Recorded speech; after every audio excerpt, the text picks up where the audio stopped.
Hi everyone, and welcome to Thursday. Now today we're going to take a look at a smart share. It is called Smart Healthcare Innovation, and it is an ETF, and it actually mirrors the BlackRock ETF, which invests in existing and emerging companies that are specialising in the healthcare sector. It's been quite an interesting stock, and that's why I wanted to share that with you. Before I go through and share my screen, just remember that this is for educational purposes only, definitely not intended to be personalised financial advice, that you do need to go and have a chat to your own financial advisor. And the last thing before I jump across is on Tuesday, the 25th of November, I'm doing part 2 of our Learning to Invest series. And in this part of the series, we are going to take a look at managed funds, how they work, how you can use managed funds, and also things like ETFs to invest on your own and how you can research those particular companies.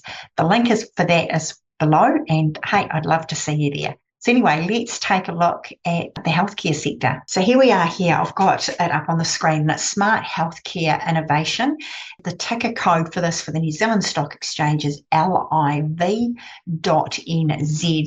Now, I quite like the smart shares simply because it means that everything is domiciled in New Zealand dollars. So it takes away, for me, that cross currency that you have to consider. Also, the fact that if your holdings are above 50,000 New Zealand dollars or more, then you will potentially be exposed to the foreign investment funds tax rules, which is the 5th rules. But by investing in smart shares in New Zealand means that you won't be caught under that at all. Everything's domiciled back to New Zealand, so it's the New Zealand tax rules that will apply. Your own situation, I appreciate, has got to be different, and that is where you do need to go and have a chat to your own tax agent in this particular example. But that's the reason that I like it, is it means that I don't have to worry about those 5th rules for this. Yes, I am paying a little bit extra in fees, but I'm comfortable with that. Now, I've got it up here on the screen, and it is domiciled back to New Zealand dollars, naturally, even though it does invest in the US, or it is a US listed company. Now, when we zoom in, this is a really lovely, healthy looking chart. As you can see, it hit a bottom around mid-April this year, and basically it's just been on a nice upward trajectory. Definitely something that we want to see in any form of share that we're wanting to invest in. It's just lovely, ticking along just the way it is. Let's put our moving averages on, and I can show you why this captured my interest. I've put on here the 30-week moving average because I've got this on a 5-year chart, so the intervals are weekly. And you can see there that it is trending nicely. It's in a nice, healthy upward direction, which is definitely what we want to see when we're investing.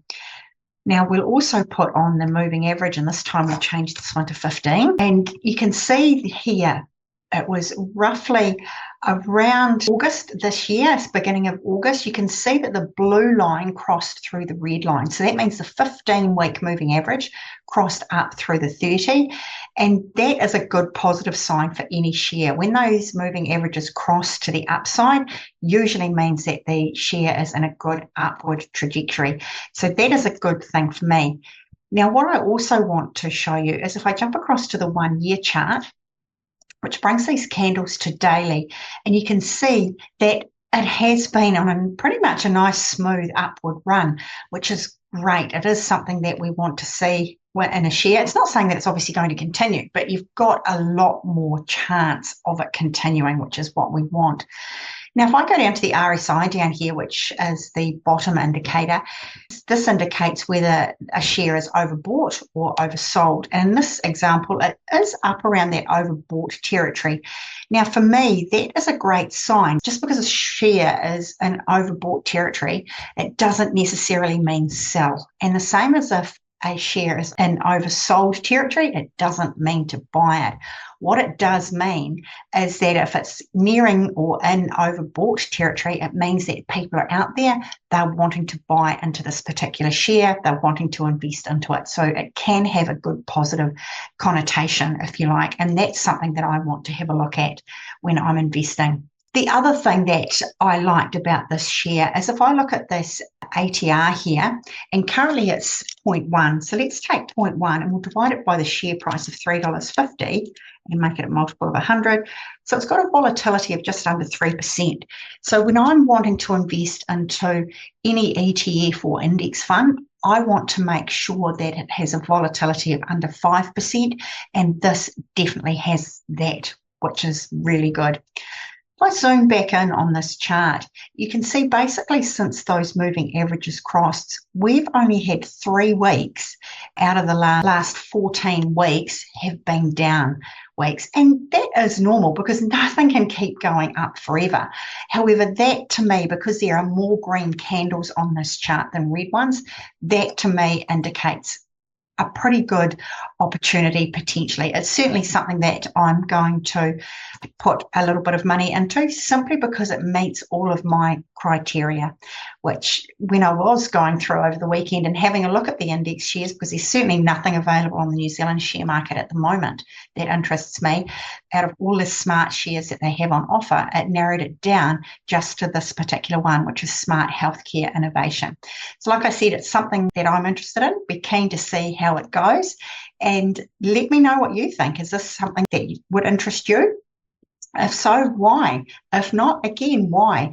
Trading or investing into share markets or anything for that matter is about your why. Why is it you're doing what you're doing? What is it you want to achieve? So keen to hear your thoughts. And just remember, I'd love to see you next week on the Learning to Invest webinar, second part 2, and love to see you there. The link for that is below. So until next week, do take care. But if there is a share or anything that you'd like me to do a review on, by all means, reach out. Happy to do that.